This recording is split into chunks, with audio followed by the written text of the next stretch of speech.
Good morning, everyone, and welcome. Today, we're going to dive into an important topic that impacts all of us, the business cycle.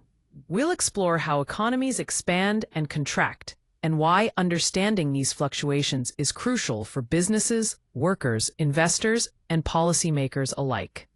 I'm excited to take you through this journey and uncover the dynamics that drive economic change. Let's get started. Here, we're looking at what the business cycle means by breaking it down into three key phases.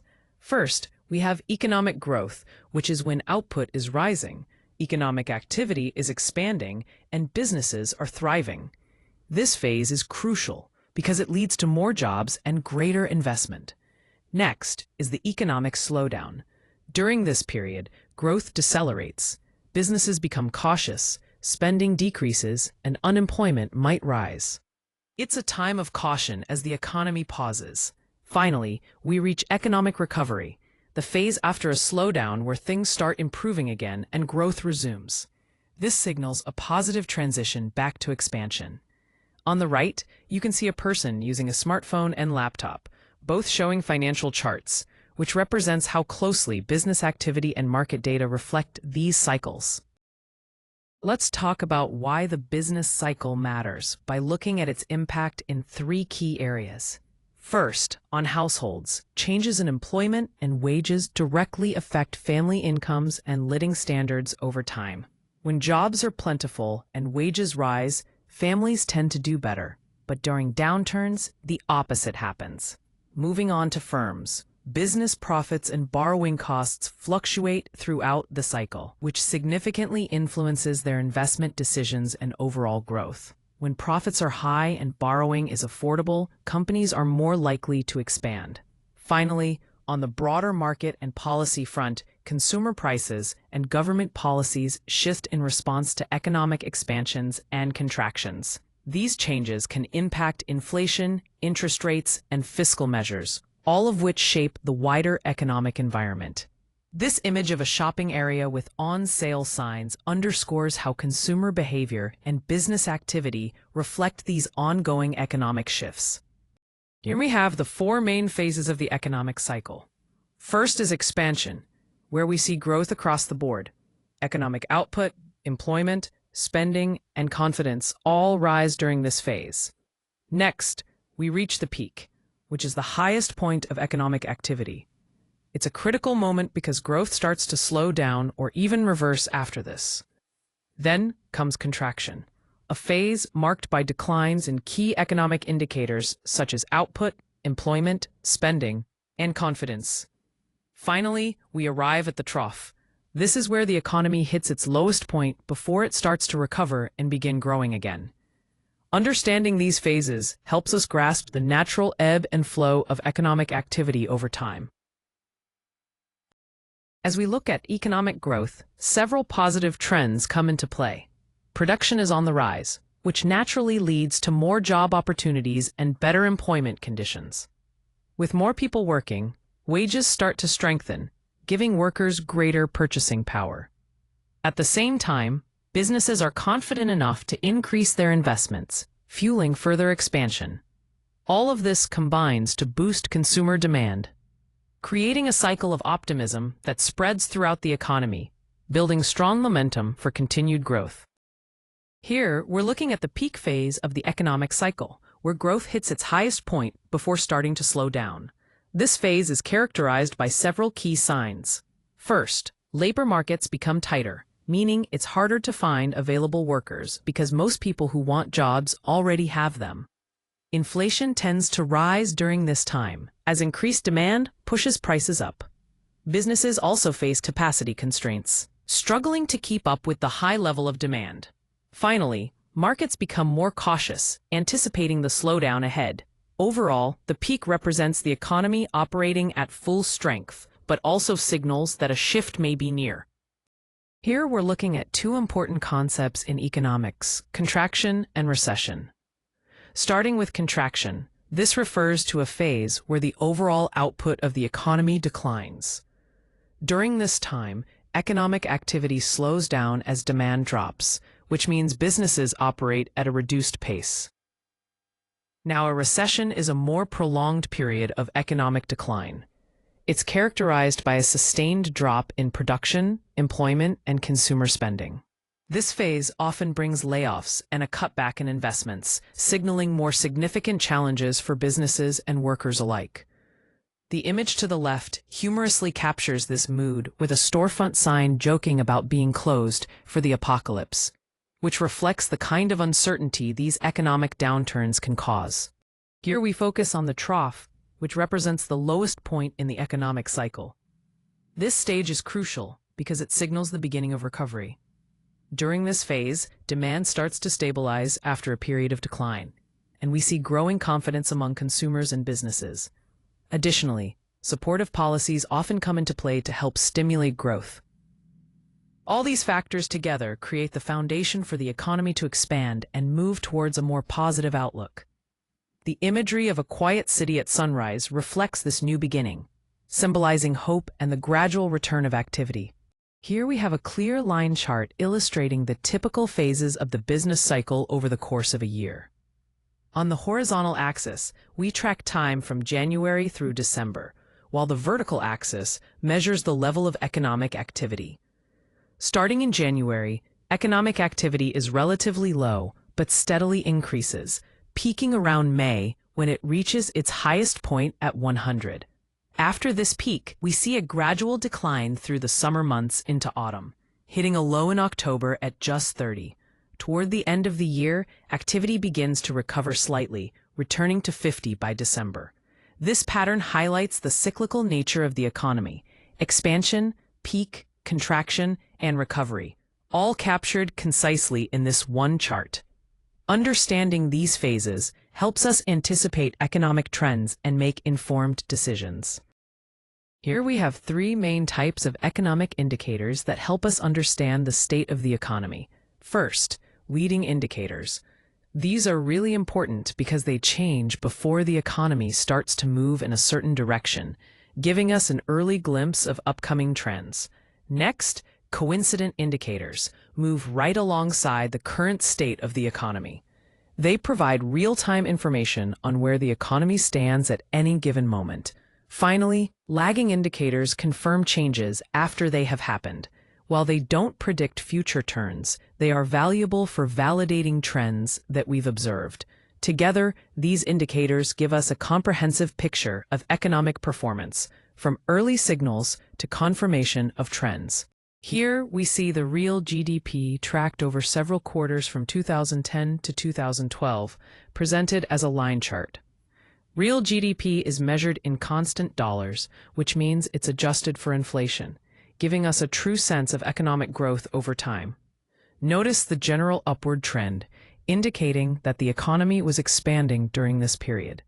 There are some fluctuations, like the slight dip in mid-2010, and again towards the end of 2011. But overall, the trajectory is positive.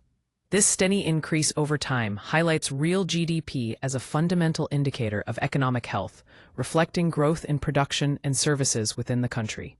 Understanding these trends helps us gauge the economy's performance and informs decisions in policy and business. Here we focus on employment and unemployment, two critical indicators of economic health. Employment trends generally show an increase during times of economic expansion, reflecting a growing number of job opportunities.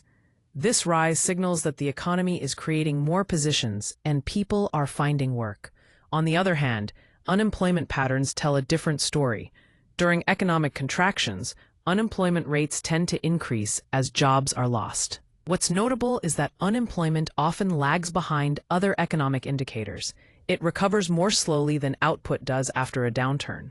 This disparity highlights the challenges workers face in re-entering the labor market even as the economy begins to improve. The image to the left, depicting a welder at work, serves as a reminder of the many skilled jobs that can be affected by these economic shifts.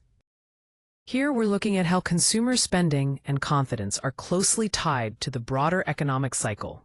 During times of economic growth, households tend to feel more secure about their jobs and incomes, which encourages them to spend more freely. On the other hand, when the economy is in a downturn, uncertainty about future income and prices usually leads people to tighten their belts and save instead. Essentially, people's expectations about their financial future play a big role in whether they decide to spend or hold back. This connection between spending and confidence helps shape the overall flow of the economy. When we talk about business investment and inventories, a key point is how companies adjust their spending on equipment, facilities, and technology based on what they expect demand to be. This means that if they anticipate higher demand, they might invest more to prepare for it. And if they expect lower demand, they might scale back. However, these inventory decisions can sometimes amplify economic cycles.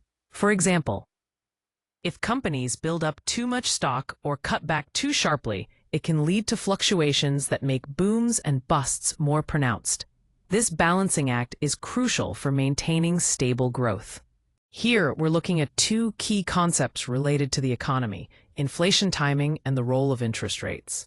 First, inflation generally increases later in the economic expansion phase, meaning as the economy grows stronger, prices tend to rise. But this usually happens with a delay. Conversely, inflation often eases or slows down during economic contractions when demand drops.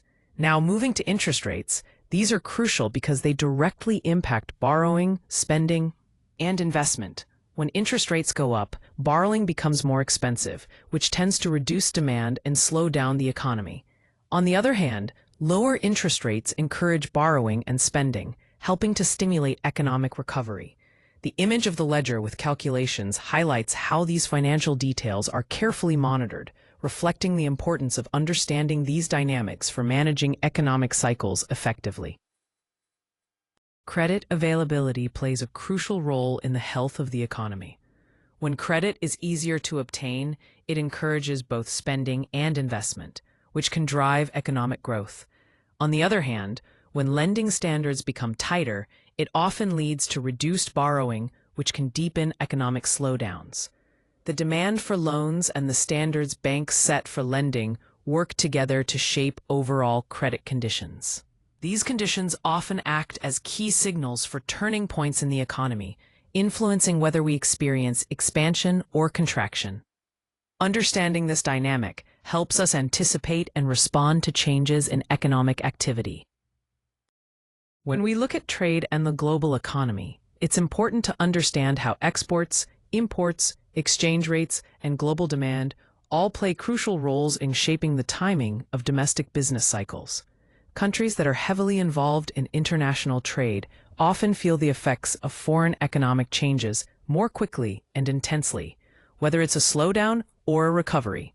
This means that if a major trading partner faces economic challenges, the impacts can ripple into other economies sooner than you might expect.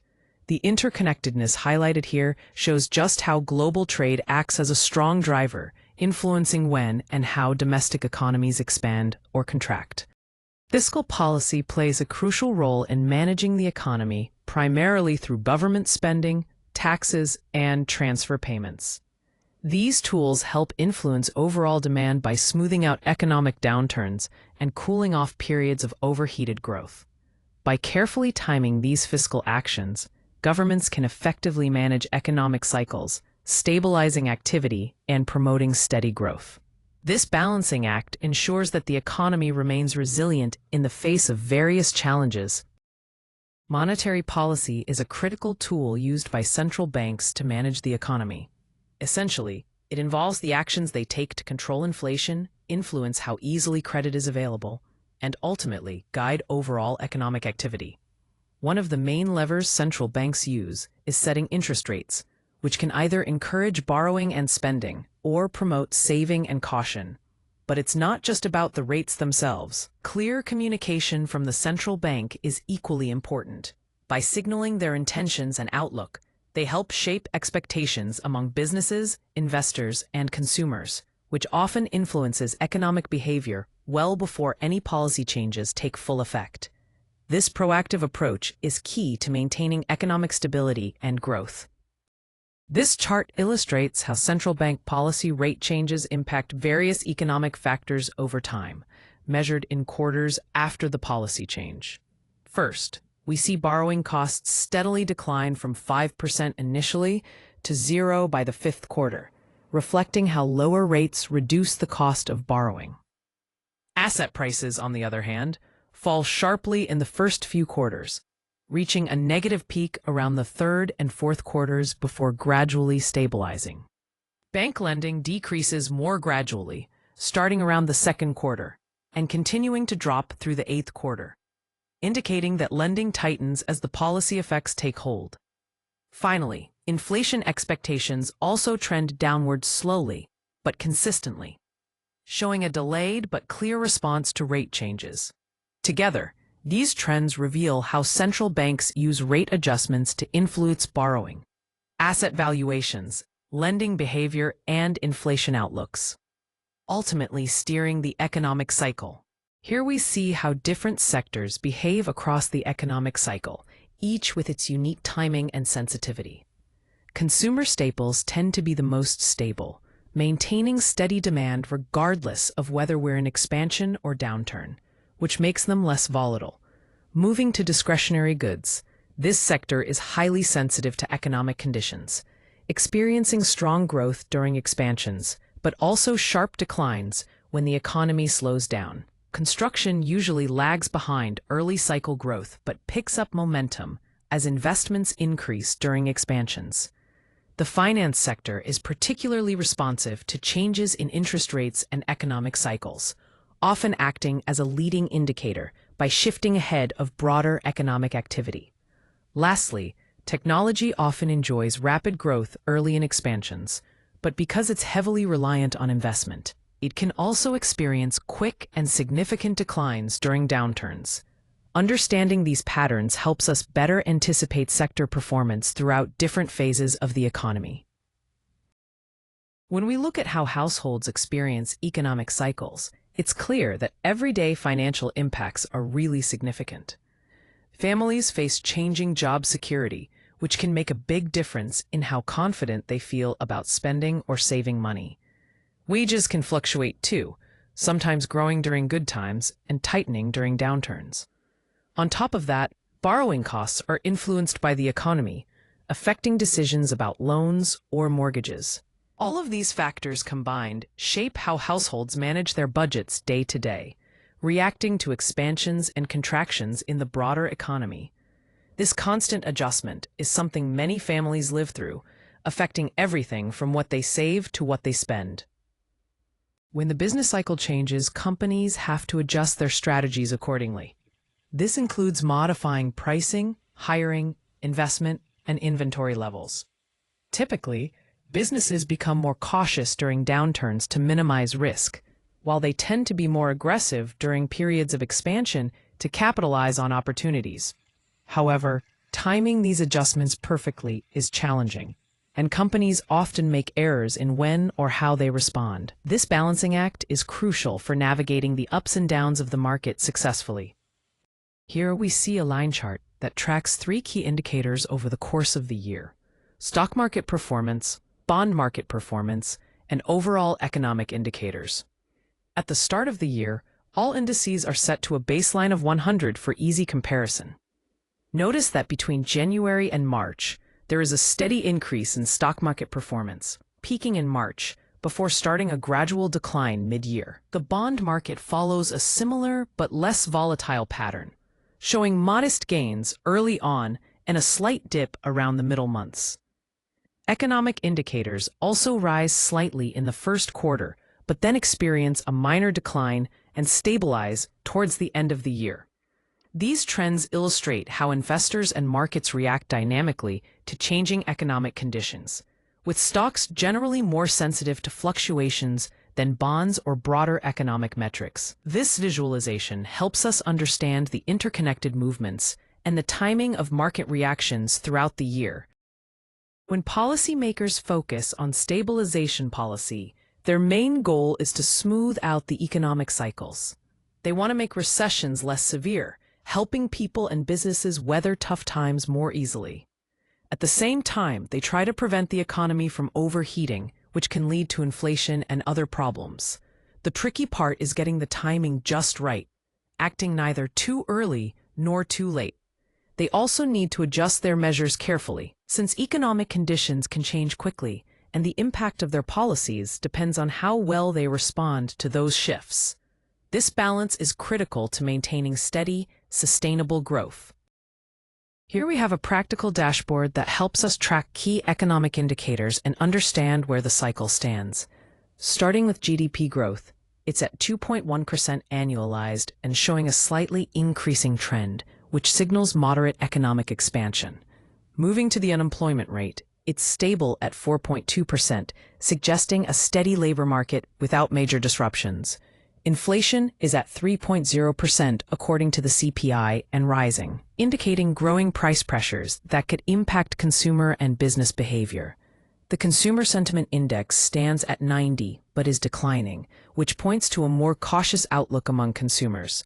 Lastly, interest rates, specifically the Fed funds rate, are holding steady at 5.25%, reflecting the current monetary policy stance. Overall, this table gives us a clear snapshot of economic conditions, highlighting moderate growth with some emerging challenges on inflation and consumer confidence. Here we see a timeline that highlights key economic events and the lessons we can draw from past cycles. Starting in the early 20th century, financial shocks were often triggered by bank failures or speculative bubbles. These events caused severe economic contractions that affected many sectors. Moving to the mid-20th century, inflation surged significantly, largely due to supply constraints and booming demand after the war. This period prompted major shifts in economic policies to manage inflation. Finally, in the late 20th to early 21st century, sudden drops in consumer and business demand, often arising from external shocks, led to recessions. These declines required swift policy interventions to stabilize the economy. Understanding these patterns helps us anticipate and respond better to future economic challenges. Here we have a line chart that compares the projected economic cycle movements against the actual data over several quarters, from Q1 2022 through Q4 2024. On the x-axis, we have the quarters, and the y-axis represents the economic index values. Initially, both the projected and actual indices start aligned at 100 in Q1 2022, which establishes our baseline.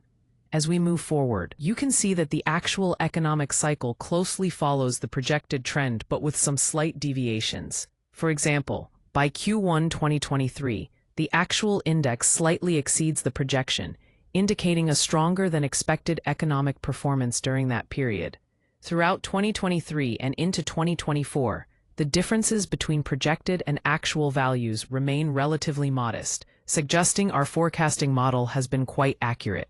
Notably, in Q3 and Q4 of 2024, the actual economic index surpasses the forecasted values, hinting at an uptick in economic activity beyond our initial expectations.